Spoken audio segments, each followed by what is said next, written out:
Hello, everyone, and welcome to another edition of CEO and Market Expert Interviews. I'm your host, Lucia, and some of you know me as Triangle Investor from X. Today, we are covering Terra Balcanica Resources Corporation, a multi-metal exploration company with assets in Europe, specifically Serbia and Bosnia, as well as uranium portfolio with assets in the Athabasca Basin. I'm joined by Alex Mišković, CEO of the company. Alex, thank you for coming to my show and welcome. Thank you so very much for having me on, Lucian. It's a pleasure to be here. The pleasure is all mine. Alex, I want to start with you and your origin story. Tell us more. Who is Alex Mišković, and how and when did you become Terra Balcanica CEO?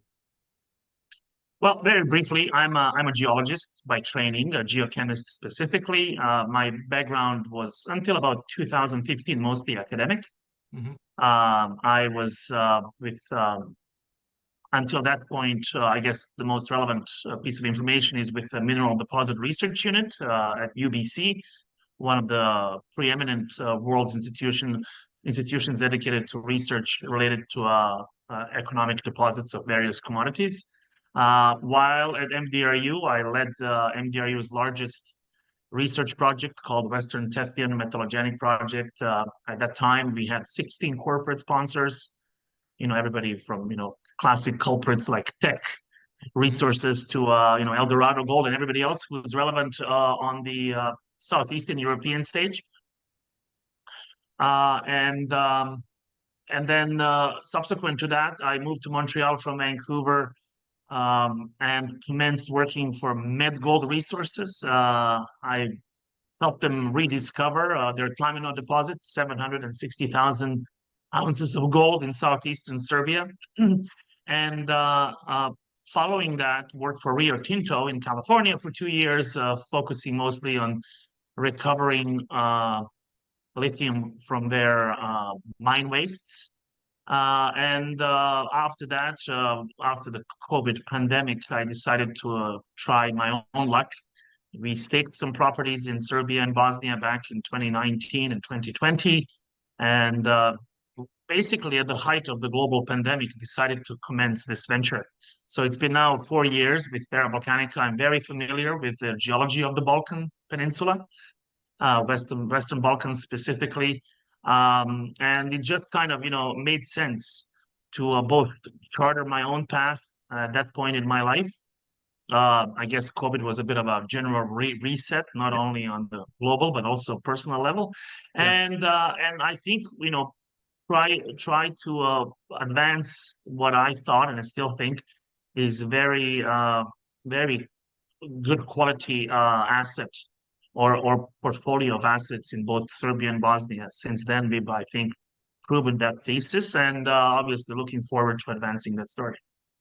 Yeah, that's a great background. Let's cover those projects. Let's cover first your Biogorzanik project in Bosnia and Herzegovina. Can you give us an overview of the project and current status? For sure. So the original premise or the thesis behind going to Eastern Bosnia was the fact that the Srebrenica magmatic complex, as it is formally known, is the only Neogene age now, that basically means, 50 million years or younger.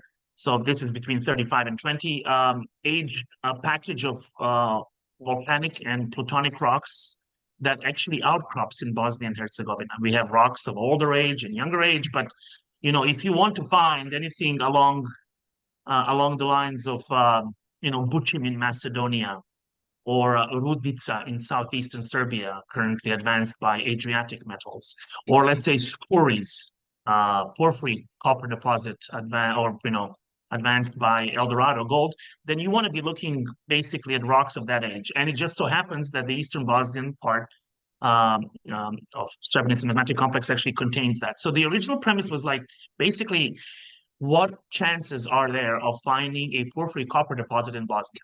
As of yet unheard of in that country. Yeah. Of course, there is an existing mine there owned by Mineco Ltd. They also own 4 other mines in Bosnia and Serbia.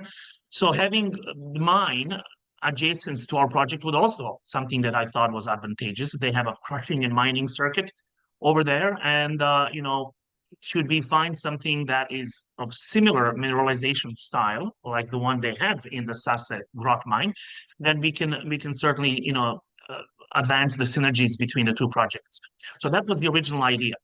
And then, of course, since then, after about a year and a half, we started, let's say, work in September of 2020, 18 months of meticulous layer upon a layer, scientifically driven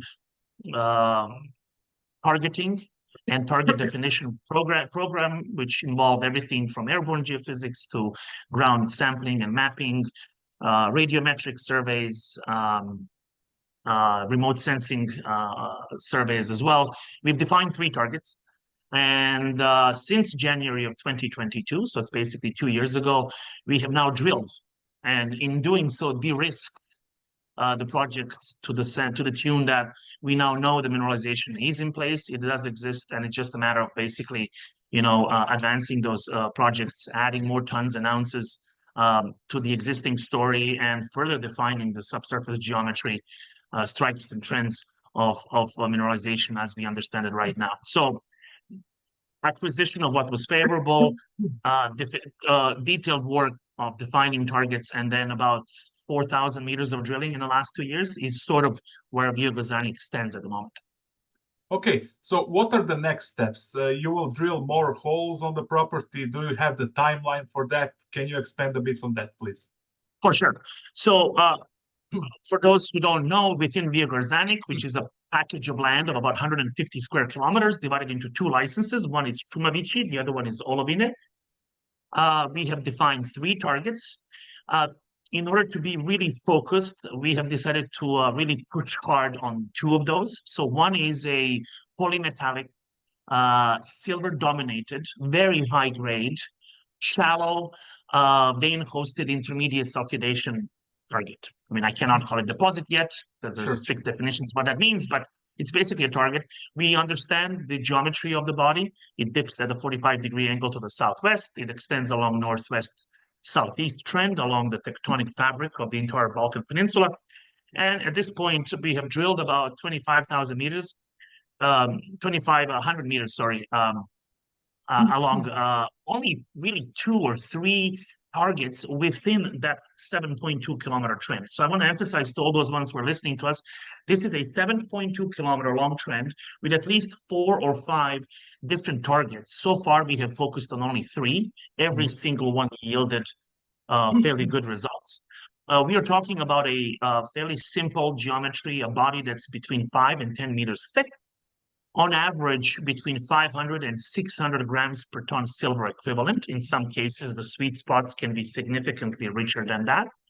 On average, the depth of the intercept is between 0, literally underneath your feet, to about 40 or 50 meters. Our initial maiden hole back in January of 2022 intercepted mineralization at a depth of 29 meters. So, I'm not a miner myself, but from, people who know more than I do, they're telling me that this can clearly be an open pit mining style. So, fairly easy from a CapEx standpoint. And I guess the key message as far as this particular target is concerned is that we have really, truly, genuinely just scratched the surface. I mean, there's so much more to add. There's no need to really define anything more in terms of the orientation of the body. It's just a matter of drilling it and drilling it relatively aggressively and adding those critical ounces of silver, to the story. I'll dare to say, if you do a back of the envelope, a napkin style calculation and look at the Čumavići ridge, which is the primary target of ours, you multiply the length times the width times the thickness, average grade and specific gravity, you're already dealing between, about 5 to 8 million ounces of silver. And that's just, within that one particular tiny, target. If we now spread to the other targets, and all those things are available on our corporate presentation, which can be downloaded from the title page of our website, you basically have Seoce, Čumurnica, Joševa, all those are, targets that we haven't even looked at. So at this point, there's no set target as to how much we will drill. We know what needs to be done. Drilling in Bosnia is fairly cheap. relative to the Western standards. I can drill, a meter of drilling for 320 Canadian dollars per meter, including lab assays, which is fairly affordable considering the prices you would have to pay in Arizona, Nevada, Yukon, BC, Ontario, or Quebec. And therefore, it's actually not that expensive to advance this shallow, high-grade target. Again, emphasis, high grade of silver. Silver is a dominated, although we do have lead and zinc and gold and antimony. And now just kind of keep on trucking along the strike. That strike is the key word here. So we obviously can define the deposit down dip because it seems to be open down dip. But along strike is really the key thing here to prove the continuity of mineralization along the strike and add those critical ounces so that the story becomes relevant in the silver space. Very briefly, the target 13 kilometers to the southeast, called the Brezheny, is something that Terra Balcanica discovered from scratch. It was absolutely unknown before during the Yugoslav times. So this is a brand new target defined by Terra. This one has all the premises of a porphyry mineralization. We have identified a 700-meter deep conductor that we always thought has to do with an intrusive body, shallow intrusive body. On the way down, and while defining this particular target, we have identified gold on surface. We think we have a skarn system from surface to about 100 meters depth. Our press releases from last year speak of that. Average grade about 0.65 grams per ton gold over 100 meters. The footprint is massive though. So we have basically almost 600 meters, disposition in one direction and about 400 meters in the other. So we're talking about a, from surface gold system that, obviously is there to be defined. Further underneath that, we have, to our surprise, discovered another intermediate sulfidation epithermal system, which is about, in this case, 20 meters thick. And then underneath that, we have a porphyry, we have a porphyry system. So really a multimodal or polymodal system that just begs to be further drilled and further defined. So overall, the message as far as the Via Gorzanic is concerned is that in terms of defining, understanding geology, although of course you always learn with every single hole, there's not really much that we need to do in terms of further prospecting, further target definition. It's just basically defining the subsurface geometry through drilling, adding those critical ounces of silver in case of Mišković, or gold and silver and copper in case of Brezheny, and continuing to advance the project through basic drilling. Okay, tell me more about Bosnia, and specifically your land. How is the infrastructure and accessibility to your project? And if you can expand a bit on the how would you qualify doing business over there and overall jurisdiction? Right, that's a very good question, especially for those investors and subscribers and listeners of yours who are not familiar with Southeastern Europe. I would say very favorable. I find it truly a winning combination of a country that's relatively unknown in terms of, exploration potential on one hand. On the other hand, I guess everybody has at this point heard about Adriatic Metals PLC, which is truly a success story, only about 85 kilometers to the west of our project. And I always like to point to Adriatic and tell people, usually the stories around Bosnia and Herzegovina focus on the unfortunate events from the mid-90s and the civil war which took place there. But I like to flip that equation and say that, can we or can anybody give me an example of a jurisdiction on the face of the earth where you can actually successfully open a brand new mine with only 6 or 7 years time span? And you would be hard pressed to find that jurisdiction. However, it did happen in Bosnia. So I remember when the Adriatic story started in 2017 and 18, and then, good for them, this January, they made the first pour and obviously are, going well ahead. So an example that country is open for business. Obviously, I mean, there's still, kinks to be ironed, and there's much to be, fixed in terms of the overall landscape, political landscape, particularly, and whatnot. But I guess every democracy suffers from those things. One thing I want to emphasize is that both countries, Serbia and Bosnia, are firm candidates and look westerly, look towards Brussels and the West in terms of joining European Union, which is obviously going to be a good thing when it happens. But even if it doesn't happen anytime soon, I think that just that motivation and desire to join the club is forcing both countries to synchronize their legal frameworks, business environments, and in a sense, really truly be part of the European markets. One thing to emphasize with both Serbia and Bosnia, as well as the Croatia, where you are right now, is the proximity to the hub of the European industrial base. Yeah. So, Belgrade and Sarajevo and Zagreb are all linked by rail to Vienna and Klagenfurt and Zurich and Stuttgart and Frankfurt and all of those central parts of European industrial heartland, which is something that cannot be overemphasized when we speak about critical resource metals and materials. Europe, I think, is badly starved for those, and to have a project or projects that actually advance discoveries of lithium, cobalt, nickel, silver, zinc, lead, copper is tremendously important for European continent, and being able to transport those goods by either rail or road or seaborne ports. I mean, Split is not very far away. Bar in Montenegro is not far away. I think adds tremendous strategic value to projects like ours. Of course, all of that driven by the desire to lower dependency on Chinese resources and make Europe really a self-sustaining continent when it comes to all of those commodities.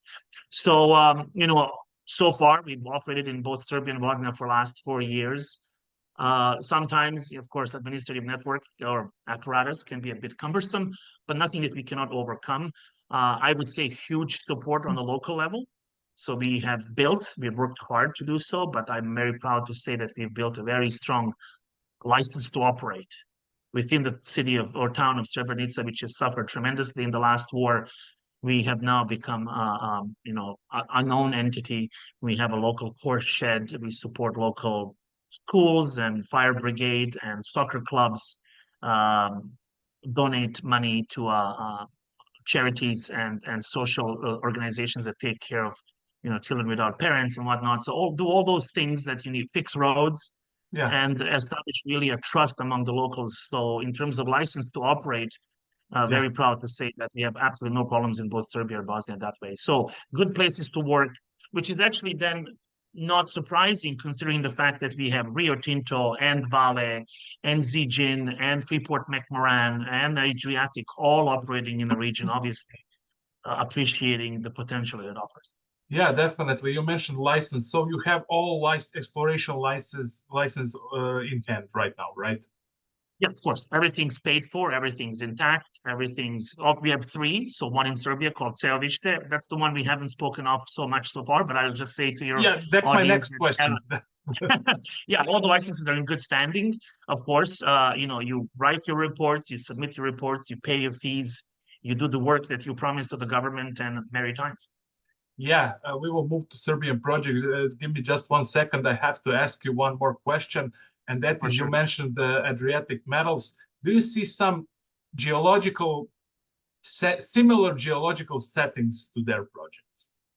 Now, to be completely honest, Lucian, I don't, in a sense, but at the same time, that doesn't mean that.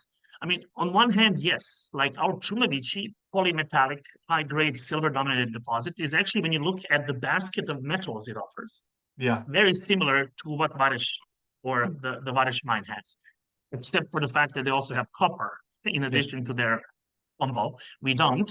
That's because I think their project is fundamentally different in the sense that, well, I don't know, I haven't really studied it well, but either it's some sort of a VMS or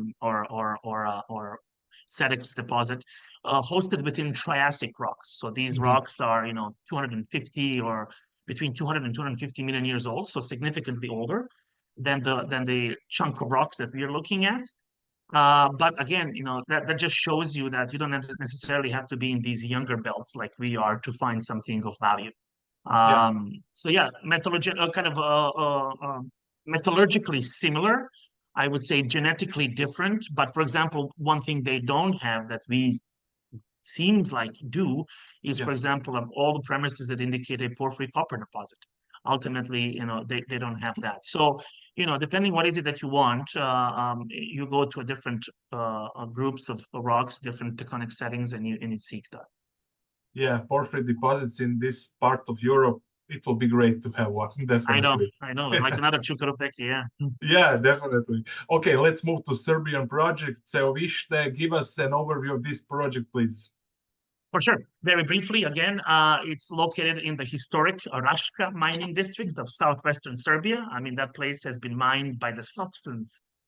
Serbian kings would bring Saxons over from central Germany, what is today central Germany, to help them exploit these high-grade silver, lead, zinc veins. Obviously, Trepča deposit in northern Kosovo is a part of the same Kopaonik metallogenic area or field. So what we've done there is located about 80 square kilometers, so quite a chunky, nice sized license, just about 15 kilometers north east of this town of Raška. And over there, the area is geologically underlain by ophiolitic melange, so these are ultramafic rocks, but they have been then poked through by much younger Neogene age, again, 20 to 35 million year old andesitic, dacite, shallow intrusives.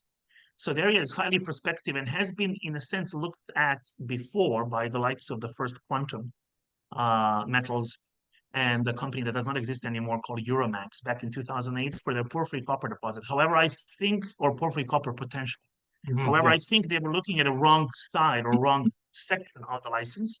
We have, in a sense, focused on the northwesterly quadrant, and I encourage all those who are listening to us to go and take a look at, I think, slide number 19. It's called Ceovište of our corporate deck. You'll see where the activity is located. So in the northwestern part, where we have identified a truly magnificently rich superficial samples, and then corroborated those finds by looking into the archival material to actually realize that there's really something very, very interesting to this. So I myself, have kind of walked the area, and back in September of 2020, collected a sample that ran 64 grams per ton gold on surface. 50 meters down the road, another sample of 53 grams per ton on surface. So these are, So you did mapping and sampling, right? We did, of course. So initially, when we staked the area, it was very cursory. Let's collect 10 or 15 rock chip samples and see what they bring.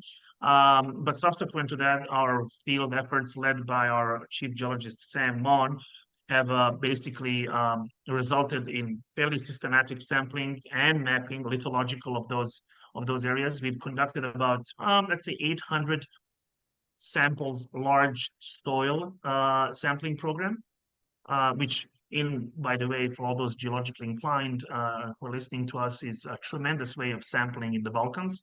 Soils are not moved around by the glaciation. The area has not been glaciated. So therefore, if you do a proper sampling, you can really faithfully map the subsurface in terms of mineralization. Long story short, we have identified these high-grade bostonous oxidized quartz and arsenopyrite-rich veins, I would say, again, intermediate sulfidation in their style on surface. Then we went back to Belgrade and looked at the archives of Yugoslavia and realized that back in 1939, so this is 2 years before the beginning of the Second World War, the area has actually been explored by the French. This was back during the Kingdom of Yugoslavia, and the French have done what usually the old timers did at that time, which was to drill and dig holes into the mountainsides, the so-called mining adits. So this is how they would explore, and obviously they didn't go there for no reason. They were led there by indications on the surface. They excavated 2 horizontal shafts, adits, about 150 meters long, that branched into different galleries, and they reported assays from the veins that they intercepted, as well as beautiful geological maps. All those have been digitized, retraced, and implemented into our GIS model. We've located entries to those adits and realized that they truly exist. So this is not somebody making things up. But the key part here that I want to emphasize, Lucian, is that the French, back in 1939, speak of intercepting multiple sets of these between 35 centimeter and half a meter thick veins that, according to them, carried as much as 500 grams per ton gold and 500 grams per ton silver. So these are 2 separate numbers. So both half 1,000 grams per ton of each commodity over these relatively narrow, but again, as I mentioned, sets of veins. Yeah. So taking that information on board together with the fact that I myself have sampled those ones on surface, and then we subsequently done some mapping and soil sampling, all to define this bullseye area. At this point, there's really nothing for us to do anymore. And what I would like to do from a corporate strategy standpoint is go immediately back to Serbia, to this area of Mišković, and drill at this point these sets of veins oriented more or less along east-west and drill them towards the south, so obviously orthogonally to the trend, and try to intercept as many of these as we can possibly do. I would say that for a relatively modest 1,200 to 1,500 meter drill program, we can probably put 8, 9, 10 holes, 150 meters deep. The reason why I don't need deeper holes is because the system is, again, shallow. So we have a shallow, high-grade gold and silver system that basically outcrops its surface. And at this point, everything suggests the orientation and the grade. So let's just go and confirm that by means of modern drilling. And that's exactly what I would like to do. So over the course of, if everything lines up well, over the course of next month and a half, let's say maximum 2 months, we want to go back to Serbia immediately and try to slice as many of these structures as we possibly can within the shallow subsurface. I think, obviously, I don't need to mention it, with current prices of gold and silver, that would be highly advantageous for the company. Yeah, but what do you have to do before? Do you need to secure the drills? Do you have all the paperwork done? Paperwork is done. So another beautiful thing about Serbia and Bosnia is the fact that you don't need to permit your drill locations once you have obtained the license and you're acting in accordance with the law. You can drill as many times wherever you want as you possibly wish during the longevity of your license. Now, in terms of obtaining subcontractors for drilling, that's relatively easy to do, unlike Bosnia, which is fairly limited in that aspect. In Serbia, we actually have at least half a dozen, if not more, subcontractors. And I mean, obviously, I would have to make some phone calls and whatnot, but my understanding is that it would be very, very easy to mobilize the crew and start conducting that drilling within a month from now. So the area is already located. We know where we want to put the drill pads. The beautiful thing, again, about Bosnia and Serbia is that, there's roads, if not paved roads, and at least gravel roads all around. So it'll be very easily accessible. And, just put those things and drill those 7, 8, 9 holes as quickly as we can to try to obviously achieve, interception of those high-grade targets. Sounds like a good plan. Alex, let's cover your uranium portfolio. You have some pretty interesting exploration projects out there. Tell us more. What do you have there, and what is the stage of your Athabasca Basin projects in Saskatchewan? Right. Thanks for asking, Luciano. So again, when I present the case like this, robust targets, either drilled or undrilled in Balkans, some may ask, well, then why would you want to be adding anything more onto your plate? But this, again, as we discussed last time when we spoke, this came really kind of coincidentally upon me and on my desk back in December and January, just after the tax selling season was over. I happened to have been, offered a chance to review technically a portfolio of properties owned by Fulcrum Metals PLC, a company based in Birmingham, UK.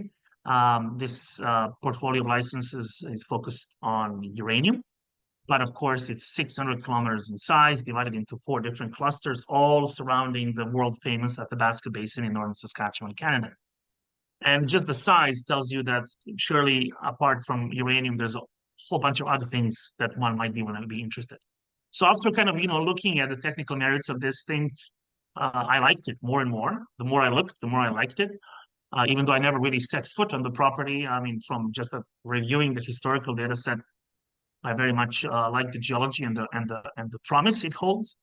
And at that point, we entered into the conversations with Fulcrum to see, whether this would be something that we would want to maybe bring on to really, use as a catalyst, as a galvanizer to the story. I must say that even though very thrilled with the promise of the Balkan results, so far, obviously, the share price of the company hasn't been really reflecting my excitement. So this was a strategic move to try to add more juice, if I can speak colloquially like that, and use it as a catalyst to excite people about Terra Balcanica and the good work we do. It also was obvious to us that the deal isn't expensive, so it was fairly cheap and affordable. And we decided to actually, as opposed to let it go and just use it as a curiosity, we've decided to actually option it.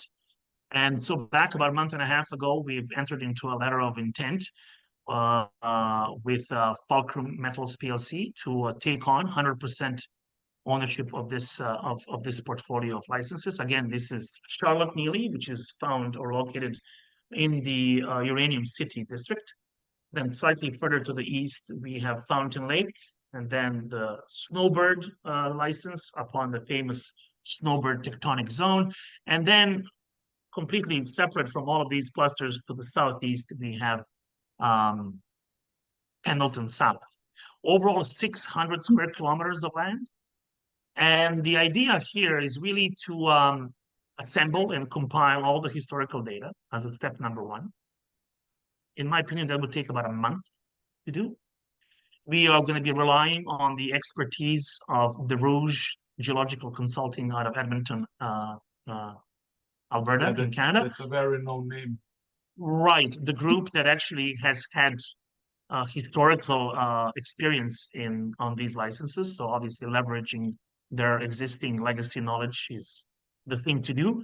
I would then probably execute an airborne geophysical survey. At this point, I'm thinking of a combination of two methodologies, one being V10, so time domain electromagnetic study to map the conductivity horizons projected from Athabasca Basin along more or less northeast southwesterly trend. Of course, within the boundaries of our licenses. And then combine probably a gamma ray, radiometric survey run at the same time, so that we can then have a full coverage with, I don't know, dare I say, 100 to 150 meter spacing, so fairly tightly spaced, northwest, southeast oriented survey along all of these northeast, southwest structures and trends to identify the conductivity layers and then also the areas with the highest pounds per second radioactivity. We would then probably want to do a month and a half of groundwork, ground truthing, let's say September, to follow up on these newly identified targets that would come from the geophysicals. So then incorporating or systematically synthesizing all the evidence, and then follow up in the field to actually see what is that we see on the ground. My ambition would be to, by the end of, or let's say early fall of 2024, define drill targets for subsequent drilling of course, uranium primarily, but we also have some historical holes that date back before the Second World War with, up to 4 grams per ton gold assays from surface running for 40 meters. So a bunch of things to follow up on. Uranium is obviously the primary target. That's what we want to do. And hopefully we'll be able to, when it comes to drilling, whether we are able to drill in the dead of the winter, sometime in, December, I guess apparently it's possible. We drilled in January in Bosnia at minus 17 degrees Celsius. So I don't see why we wouldn't be able to do so in Saskatchewan, but at least set the stage for drilling that would come either in the winter or as soon as the snow melts in the spring of next year. Yeah, bring this to drill ready status, and that is already ASAP, as soon as possible. Exactly. Yeah. Yeah, definitely. So you will move all 3 projects in the exploration terms. You will explore it. You will do the work over there. But my question is, let's say I'm a new investor in the company, Yes. and I want to hear your longer term plan for those projects. Do you plan to keep the present model and advance them all like you are? Or there is a possibility that at one point you spin out some of your assets and monetize them in any other way? What's the plan here? Absolutely. So, I mean, let's just go one by one. So, Tumavici, high-grade silver deposit or silver target in Bosnia. At this stage, we probably need another 5,000 to 6,000 meters of drilling to bring it to, let's say, preliminary mineral resource level. Mm-hmm. What happens at that stage? Well, we all remember we have that mine that's adjacent to our project in Bosnia. So therefore, being able to leverage that with the Sase mine, who already have crushing and flotation circuit, and as they slowly deplete their resource, we're building ours. I mean, is there synergy there? Possibly.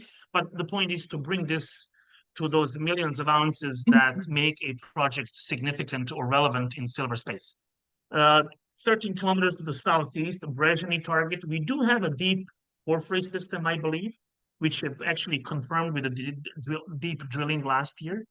However, those deep drill holes are expensive, and one would have to be really well cast up and monetized to be able to execute, drilling of a porphyry target, being a small cap company that we are. So I would rather leave that for a possible JV partner, to be completely honest.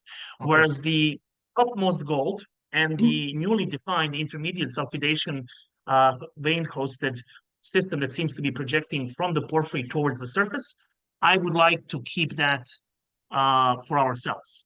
Serbia, high grade gold. I think, high grade and shallow, easy for us to advance. There's no need to really advance, look for partners at that particular location.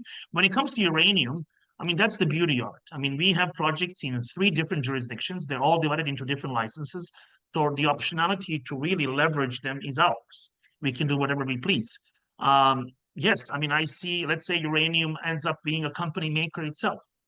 Yeah. We can spin that out and use it as a hypothetically Terra Energy or Terra Uranium, and be that the principal part of our future work, whereas all the Balkan portfolio ends up being something that we, divest or monetize in one way or the other. I mean, currently in about 10, 20 days, I have a group from Turkey coming over to look at the projects in Serbia and Bosnia. Turks have expressed desire to enter Balkans in various ways. They're looking for opportune springboards to do so. And this is a field visit where we're going to show to these Turkish potential partners all targets from both countries and see what they have to say about that. So certainly open to JVs, open to option agreements. However, certain key aspects of our portfolio that I believe, can financially advance ourselves, I wouldn't want to give up. And I think we can execute those ourselves. Yeah, again, beautiful thing about uranium in Saskatchewan is that we can, of course, spin that out and split it entirely from Terra Balcanica Resource Corp, which is going to be, in that case, Europe-driven or Europe-focused. Got it. Alex, tell me, please, who is in your team? Who is on your board? Right. So we have Giulio Bonifacio, who's a veteran of the Vancouver mining scene, currently running Alta Copper as the chairman of the board as well. Executive chairman of the board there, doing very well lately. They have a massive resource in Peru. Brandon Bonifacio, who is a CEO of Nev Gold Resources, a Nevada-focused company with expansion of portfolio towards Idaho, who is also a board member. We have Kim Oishi out of Vancouver, who initially recognized the potential in when I conceptualized Terra and structured the deal from the beginning. We have my partner from Serbia, Aleksandar, who staked and co-founded the company effectively back in 2019 when we put the portfolio together. Advising us, until recently also member of the board, but as of last 2 months, advising us in the capacity of capital markets is Mr. Stephen Latimer, who is in charge or heads Bacchus Capital Markets fund out of London. He's responsible for the North American leg of that business. And then, of course, we work with various capital markets group, our official investor relations companies, Paradox PR out of Montreal here. We have, collaborated with various marketing agencies over the course of the last 3-4 years. And we'll continue to do so. I think the marketing aspect of this story is something that we as a company have to put more focus on, to be completely frank. Having good silver, gold assays and all the other things is nice, absolutely essential thing to have. However, without the proper marketing support, you really don't get noticed in the weeds or in the sea of other companies with possibly similarly good results. Yeah, you have a good story. You should just have to tell it in the right way. Precisely. Bring the so-called the eyeballs on it. And make Definitely. sure that it gets truly recognized for what we have. Because as a geologist, I can stand geologically behind all of those projects that we have drilled. Our success rate in terms of drilling Lucian is 85%. 8.5 holes out of all 10 that we ever drilled hits the target. That's great. So I mean that speaks. I mean, obviously, that comes on the heels of meticulous $1.5 million worth of targeting program. Sure. The amount of money that we spent in Vaja Grzanic to actually get to the level of targets. And I think that's the way to do it. You do things properly, you do things meticulously, you employ the latest techniques, you hire the best people, and then the chances of hitting is equivalently high. I'm really excited about Mišković in Serbia. I think with the gold being close to 2,400 an ounce and silver hitting 30, putting, let's say that 6 or 7 out of those 10 holes are success, which there's absolutely no reason why they wouldn't be. Putting those out, and intercepting some outstanding gold intercepts close to surface, I think would be, that much needed wind in the sail of the company right now at this point. Definitely. Alex, tell me more about the share structure and skin in the game. Your share structure, what's the percentage of retail? What's the percentage of, let's say, bigger names? And how much of the skin in the game do you and your team have? Of course. I mean, all of this is public information available on CDR Plus, but and again, I'll say that between 65 and 70% of the entire stock is held by the board, the management, and the closely associated parties. So Okay. fairly tightly held stock. We have just, of course, for your viewers who are hearing about us for the first time, just executed a corporate shareholder consolidation, the so-called rollback. We were trying to be fairly careful about the ratio or the extent to which we compress the shareholding volume. So we did it at 3-to-1, creating a relatively compact structure now for, let's say, stage 2 development of the company. I myself own about 8% of the company, and so does my co-founder Aleksandar, with the remainder of the board. I mean, the board itself probably close to 40%. So I mean, and I must say that the board so far in all the financings, and we have raised $6.7 million so far. Let's say 3.5 million as a private entity, and then the rest, about half, and the rest as a public company. Board itself probably wrote checks to the tune of about $1 million so far. And you will continue to do so. Of course. I mean, right now we have as you probably know, we've just announced financing, and you just watch and see that, again, the board writes checks each and every time because we genuinely do believe in the merits of this story. Last year and the year before has been tremendously difficult, as you probably know, and everybody else does. I mean, catastrophic is one way to put it. But, I kept my faith in the project all along. Even the toughest times, like last December and January when tax selling season was over.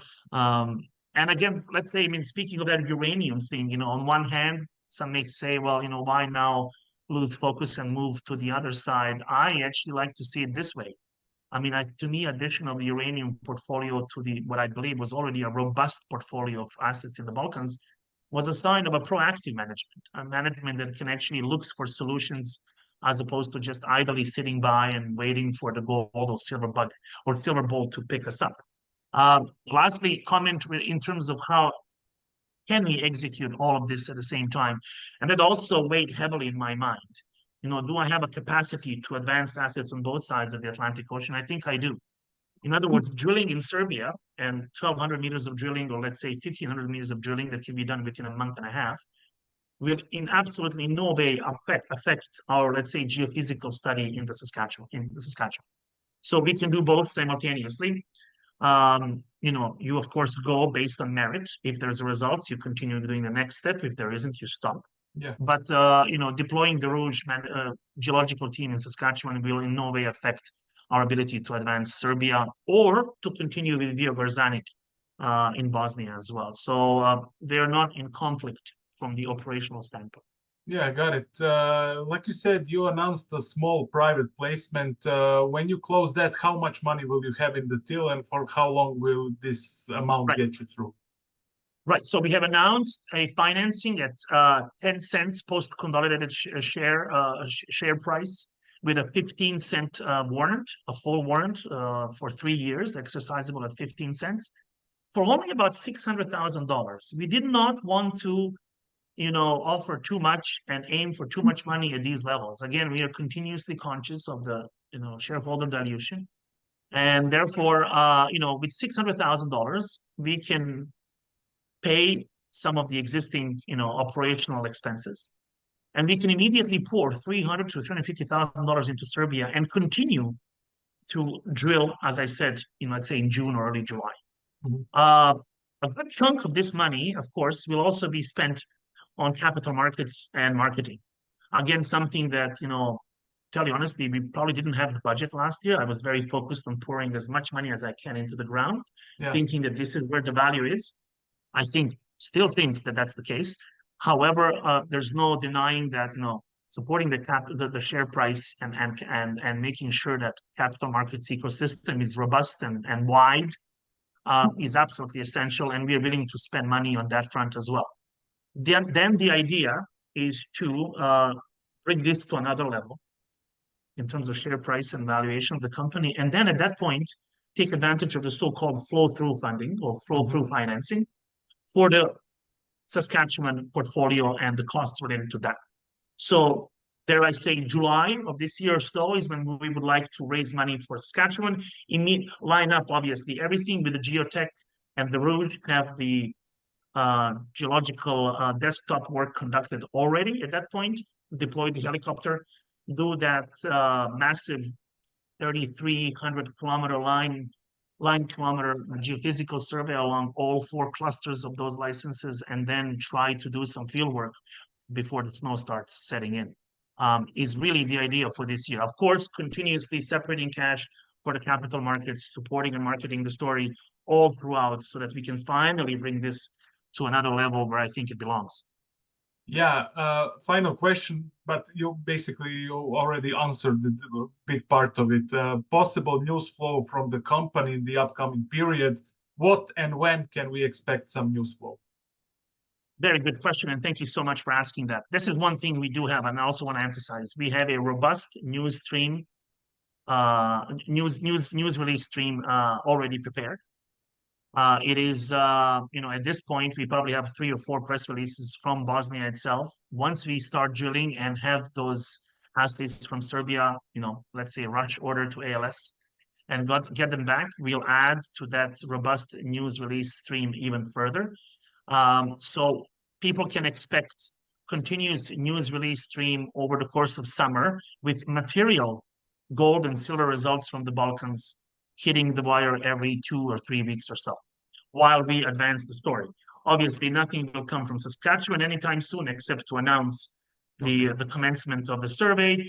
I wouldn't mind putting a press release or 2 later on in the summer, highlighting the key learnings from those surveys and what is it that we wish to do after, but obviously no material results. What we do have, as I said, is Bosnia and Serbia, and that's exactly what we like to push so that we can continue highlighting that Terra Balcanica has and always will be a high-grade critical resource metal-based and precious metal story in southeastern Europe at the footsteps of a continent that's badly starved for resources. Got it. That was Alex Mišković, CEO of Terra Balcanica Resources. Alex, thank you very much for being my guest, and I wish you luck with all your projects. Thank you so very much for having me on, and I enjoyed it very much.